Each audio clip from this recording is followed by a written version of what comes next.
안녕하세요.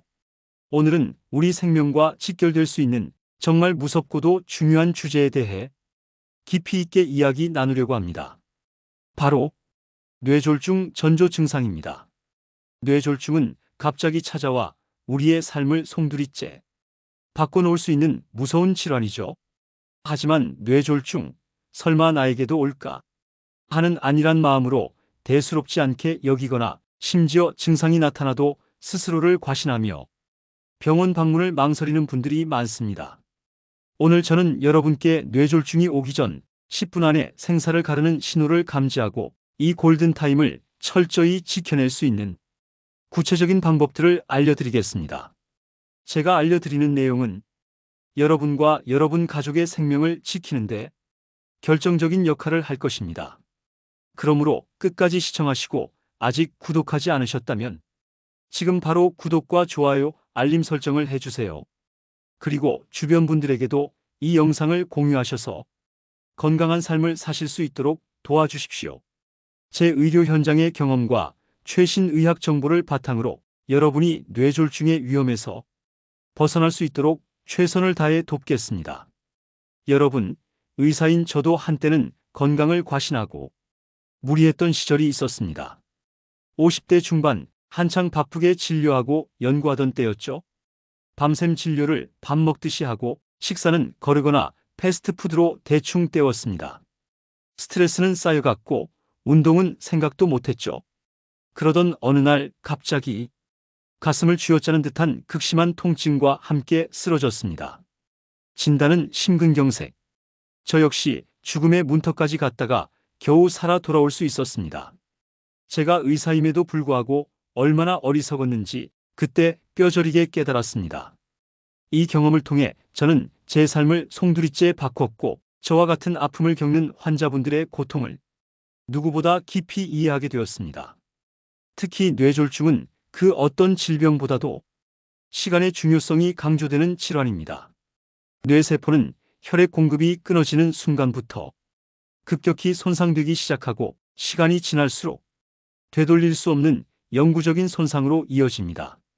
골든타임을 지키지 못하면 평생 장애를 안고 살아가거나 반면 안타깝게도 전조 증상을 놓치거나 병원 방문을 망설여 고통받는 분들도 너무나 많습니다. 오늘 이 영상을 통해 심지어 생명을 잃을 수도 있습니다. 얼마 전 제 환자분 중에 75세의 이재훈 어르신이 계셨습니다. 평소 건강하시던 분인데 어느 날 갑자기 걷다가 한쪽 팔다리에 힘이 쭉 빠지고 말이 어눌해지는 증상을 겪으셨죠. 처음에는 그냥 피곤한가 보다, 나이가 들어서 그런가 하시면서 대수롭지 않게 여기고 넘기려 하셨습니다. 그런데 다행히 옆에 계시던 따님이 제가 예전에 이 채널에서 알려드린 뇌졸중 전조 증상들을 정확히 기억하고 즉시 119에 신고하여 병원에 오셨습니다. 병원 도착 후 신속하게 응급치료를 받을 수 있었고 기적적으로 후유증 없이 건강하게 생활하고 계십니다. 골든타임을 놓치면서 영구적인 후유증으로 그 싸움에서 여러분과 여러분의 소중한 가족이 승리할 수 있는 방법을 꼭 알아가세요. 제가 여러분의 든든한 건강지킴이가 되어드리겠습니다. 첫 번째로 여러분이 뇌졸중 전조 증상을 기억하는 가장 중요한 원칙은 바로 FAST입니다. 이 네 글자만 정확히 기억하고 위급한 상황에서 침착하게 대처하신다면 여러분 자신과 주변 사람들의 생명을 구할 수 있습니다. 뇌졸중은 증상이 나타나면 단 몇 분, 몇 시간 안에 뇌 손상이 급격히 진행되므로 빠르고 정확한 대처가 생명을 좌우합니다. 제가 수많은 뇌졸중 환자분들을 진료하면서 가장 안타까울 때가 바로 조금만 더 빨리 오셨더라면 하는 순간입니다. 환자 본인이나 가족이 전조 증상을 미리 알고 빨리 병원에 오는 것이 치료 결과에 가장 큰 영향을 미칩니다. FAST는 미국 심장협회와 질병관리청 등 세계적인 의학기관에서 뇌졸중 증상 확인법으로 권고하는 원칙입니다. 정말 간단하고 직관적이라서 누구나 쉽게 기억할 수 있습니다. 이 네 가지 증상 중 단 하나라도 해당된다면 주저없이 119에 전화해야 합니다. 괜찮아지겠지 하는 안일한 생각은 절대 금물입니다. 뇌세포는 한번 손상되면 다시 되돌릴 수 없다는 것을 명심해야 합니다. 얼마 전 71세인 최경자 여사님이 친구와 통화하던 중이었습니다. 여사님의 친구가 요즘 왜 이렇게 말이 어눌하고 얼굴 한쪽이 이상해 보여? 라고 물었답니다. 여사님 본인은 잘 느끼지 못하셨지만 친구가 평소 이 채널에서 제가 알려드린 FAST 원칙을 기억하고 여사님께 직접 얼굴 한쪽이 비뚤어진 것 같아 라고 말해주며 즉시 119에 전화하도록 설득했습니다. 병원에 도착하자마자 여사님은 신속하게 혈전용해제 투여 등 응급 치료를 받을 수 있었고 기적처럼 큰 후유증 없이 회복될 수 있었습니다. 여사님은 친구가 FAST를 몰랐다면 내 인생이 어떻게 됐을지 상상하기도 싫다며 이제는 자신도 주변 사람들에게 이 원칙을 늘 강조하고 다니신다고 합니다. 이처럼 주변 사람들의 관심과 빠른 대처가 한 사람의 삶을 송두리째 바꿀 수 있습니다. 그럼 이제 FAST에 대해서 간략히 말씀드리겠습니다. F는 페이스 드리핑으로 얼굴마비란 뜻입니다. 환자에게 웃어보세요라고 말했을 때 얼굴 한쪽이 마비되어 입꼬리가 비뚤어지거나 처집니다. 거울을 보거나 주변 사람의 도움을 받아 확인해 보세요. 단순히 웃는 표정을 지을 때 뿐만 아니라 혀를 내밀었을 때 혀가 한쪽으로 치우치거나 양쪽 눈을 감으라고 했을 때 한쪽 눈이 제대로 감기지 않는 경우도 의심해 봐야 합니다.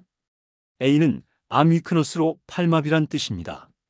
양팔을 앞으로 나란히 들게 했을 때 한쪽 팔이 축 늘어지거나 아래로 떨어집니다. 힘없이 주저앉는 듯한 모습을 보입니다. 손바닥을 위로 향하게 하고 10초간 눈을 감고 버티게 했을 때 한쪽 손바닥이 뒤집히거나 팔이 처지는 증상이 나타나기도 합니다. S는 스피치 디퍼컬티로 언어장애란 뜻입니다. 예를 들어 하늘이 맑습니다. 또는 안녕하세요를 말해보라고 했을 때 발음이 어눌하거나 웅얼거리고 말을 이해하지 못하고 엉뚱한 대답을 하거나 전혀 말을 하지 못합니다. 심하면 의사소통 자체가 불가능해지기도 합니다. T는 타임 투 콜 119시간으로 즉시 119에 전화하기입니다. 위 증상 중 단 하나라도 해당된다면 주저하지 말고 즉시 119에 전화하여 증상이 나타난 시간을 알리고 가장 가까운 뇌졸중 치료가 가능한 병원으로 이송되어야 합니다. 조금 기다려볼까? 괜찮아지겠지 하는 생각은 절대로 금물입니다. 시간은 뇌를 살리는 가장 중요한 요소입니다. 구급대원에게 증상 발생 시각을 정확히 알려주는 것이 치료 방향을 결정하는 데 매우 중요합니다. 뇌졸중은 뇌의 어느 부위에 혈액 공급이 끊어지느냐에 따라 증상이 다르게 나타날 수 있습니다. 따라서 FAST 원칙 외에도 놓치지 말아야 할 중요한 경고 신호들이 있습니다. 특히 뇌간이나 소매, 후두엽 등에 문제가 생기는 경우 나타나는 비전형적인 증상들을 잘 알아두는 것이 중요합니다. 많은 분들이 어지럼증을 단순히 빈혈이나 노화 현상으로 치부하고 넘기곤 합니다. 나이가 들면 다 그래라고 생각하며 병원 방문을 늦추는 경우가 허다하죠. 하지만 갑자기 빙글빙글 도는 듯한 극심한 어지럼증과 함께 균형 잡기가 어렵거나 사물이 두 개로 보이거나 한쪽 시야가 갑자기 사라지는 증상이 동반된다면 이는 단순한 어지럼증이 아니라 뇌졸중의 매우 중요한 신호일 수 있습니다. 저의 경험상 이런 비전형적인 증상들을 간과하여 골든타임을 놓치는 경우가 생각보다 많습니다. 심지어 생명을 위협할 수도 있습니다. 82세인 이성민 할아버지는 어느 날 아침 갑자기 눈앞이 빙글빙글 돌고 걸을 때 몸이 한쪽으로 심하게 기울어져 제대로 걷지 못하는 증상을 겪으셨습니다. 처음에는 어제 잠을 설쳤나? 피곤해서 그렇겠지 하고 집에서 쉬셨죠. 그런데 시간이 지날수록 증상이 심해져 결국 가족의 도움으로 겨우 병원에 오셨습니다. 검사 결과 손해경색으로 인한 뇌졸중 진단을 받으셨습니다. 할아버지는 단순한 어지럼증인 줄 알았는데 이렇게 위험한 신호인 줄은 정말 몰랐다며 크게 후회하셨습니다. 다행히 빠른 치료로 큰 후유증을 막을 수 있었지만 자칫하면 큰 위험에 빠질 뻔했습니다. 갑작스러운 심한 어지럼증은 단순한 어지럼증과는 차원이 다릅니다. 주변이 빙글빙글 도는 듯한 회전성 어지럼증이 갑자기 나타나고 서 있거나 걷기가 힘들 정도로 균형을 잡기 어려운 경우입니다. 메스꺼움이나 구토 또는 심장이 두근거리는 증상이 동반되기도 합니다. 특히 눈을 감았을 때 균형을 잡기 어렵거나 한쪽으로 넘어지는 경향이 있다면 더욱 주의해야 합니다. 갑작스러운 시야 장애가 발생합니다. 한쪽 눈이 갑자기 잘 안 보이거나 마치 커튼이 가린 듯 시야가 일부 사라집니다. 때로는 사물이 두 개로 겹쳐 보이는 복시 현상이 갑자기 나타날 수 있습니다. 시야 장애는 뇌의 후두엽이나 뇌관 부위에 문제가 생겼을 때 나타나는 경우가 많습니다. 갑자기 시야가 흐려지거나 시야의 일부가 보이지 않는다면 즉시 병원을 찾아야 합니다. 극심한 두통이 발생합니다. 살면서 겪어보지 못한 가장 심한 두통이 갑자기 벼락이 치는 듯이 찾아오는 경우입니다. 망치로 머리를 맞은 듯한 느낌이 들고 구토나 의식 변화가 동반될 수도 있습니다. 특히 뇌출혈의 경우 이런 증상이 나타나는 경우가 많습니다. 갑작스러운 발음 장애와 삼킴 곤란이 발생합니다. 말이 어눌해지는 것을 넘어 아예 발음이 안 되거나 침을 삼키기 어렵고 사례가 자주 들리는 증상이 나타날 수 있습니다. 음식물을 제대로 삼키지 못해 목에 걸리거나 물을 마시다가 기도로 넘어가 사례가 들리는 경우도 의심해 봐야 합니다. 갑작스러운 인지행동 변화가 발생합니다. 갑자기 주변 상황을 인지하지 못하거나 의사소통이 안 되고 진압력 즉 시간, 장소, 사람 등을 아는 능력이 떨어지는 경우도 뇌졸중의 신호일 수 있습니다. 평소와 다른 행동이나 인지 능력에 급격한 변화가 나타난다면 주의 깊게 살펴봐야 합니다. 세 번째로 가장 강조하고 싶은 것은 바로 일과성 허혈 발작을 뇌졸중의 강력한 경고로 받아들여야 한다는 것입니다. 일과성 허혈 발작은 흔히 미니 뇌졸중이라고도 불리는데 뇌졸중과 똑같은 증상인 얼굴 마비, 팔다리 마비, 언어장애 등이 나타나지만 보통 1시간 이내에 완전히 사라지는 것이 특징입니다. 일과성 허혈 발작 증상이 나타났다가 금방 사라지면 많은 분들이 다행이다, 이제 괜찮겠지 하고 안심하고 병원에 가지 않습니다. 하지만 이것은 매우 위험한 생각입니다. 일과성 허혈 발작은 우리 몸이 보내는 마지막 경고 신호라고 생각해야 합니다. 통계적으로 일과성 허혈 발작을 경험한 환자분들 중 상당수가 수일 내에 실제 뇌졸중으로 진행됩니다. 예를 들어 갑자기 팔에 힘이 빠졌다가 10분 뒤에 다시 돌아오거나 말이 어눌해졌다가 금방 괜찮아지는 경우가 일과성 허혈 발작의 전형적인 증상입니다. 이런 증상을 겪고도 병원에 오지 않는다면 조만간 진짜 뇌졸중이 올 수 있다는 것을 의미합니다. 일과성 허혈 발작은 뇌졸중을 예방할 수 있는 마지막이자 가장 중요한 기회라고 생각하고 반드시 병원에 오셔야 합니다. 77세인 정호진 할아버지는 아침 식사 중 갑자기 젓가락을 놓칠 정도로 한쪽 팔에 힘이 빠지는 증상을 겪으셨습니다. 그런데 5분 정도 지나자 다시 힘이 돌아왔죠. 할아버지는 잠시 피곤해서 그랬나 보다 하고 그냥 넘기셨습니다. 하지만 며칠 뒤 새벽에 갑자기 쓰러지셔서 응급실로 실려오셨고 결국 뇌졸중 진단을 받으셨습니다.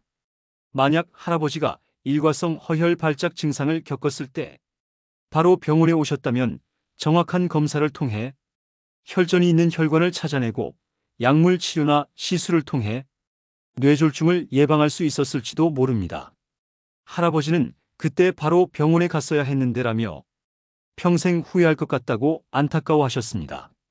뇌졸중 전조 증상을 인지했다면 그 다음으로 중요한 것은 바로 골든타임을 사수하고 올바르게 대처하는 것입니다. 뇌졸중 치료의 핵심은 시간입니다. 뇌졸중에는 크게 두 가지 종류가 있습니다. 뇌혈관이 막히는 뇌경색과 뇌혈관이 터지는 뇌출혈입니다. 특히 뇌경색의 경우 증상 발생 후 4.5시간 이내에 병원에 도착하면 혈전을 녹이는 주사제인 혈전용해제를 투여하여 막힌 혈관을 다시 뚫을 수 있습니다. 이 시간을 골든타임이라고 부르는데, 이 시간 안에 치료를 받으면 후유증을 최소화하고 정상생활로 돌아갈 가능성이 매우 높아집니다. 하지만 4.5시간이 지나면 뇌 손상이 너무 심해져 치료 효과가 현저히 떨어집니다. 최근에는 뇌혈관 안으로 들어가 직접 혈전을 제거하는 시술인 혈전 제거술도 뇌졸중 발생 후 6시간에서 최대 24시간까지도 효과를 볼 수 있는 경우가 있습니다. 그러나 여전히 빠르면 빠를수록 좋다는 것이 핵심입니다. 다음은 환자 발생 시 올바른 대처법입니다. 첫째, 즉시 119에 전화하세요. 주변에 도움을 요청하기보다 지체 없이 119에 전화하여 증상을 설명하고 구급차를 요청하는 것이 가장 중요합니다. 뇌졸중 치료가 가능한 대형 병원으로 빠르게 이송될 수 있도록 요청하세요. 증상 발생 시각을 정확히 알리세요. 의료진에게 증상이 시작된 정확한 시간을 알려주는 것이 매우 중요합니다. 이는 혈전용해제 투여 등 응급치료의 가능 여부를 결정하는 데 핵심적인 정보입니다. 예를 들어, 오늘 아침 7시부터 갑자기 팔에 힘이 빠졌어요. 라고 말하십시오. 환자를 편안하게 눕히고 기도 확보를 위해 환자를 무리하게 움직이지 말고 옷을 느슨하게 풀어주어 호흡을 편안하게 해줍니다. 만약 구토 증상이 있다면 기도가 막히지 않도록 환자의 얼굴을 옆으로 돌려 눕힙니다.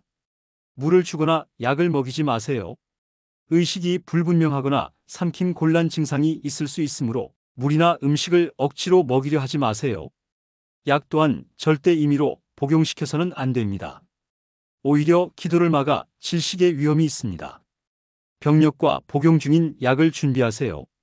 병원에 도착하면 환자의 과거 병력 고혈압, 당뇨, 심장병 등과 현재 복용 중인 약의 정보를 의료진에게 정확히 알려주는 것이 매우 중요합니다.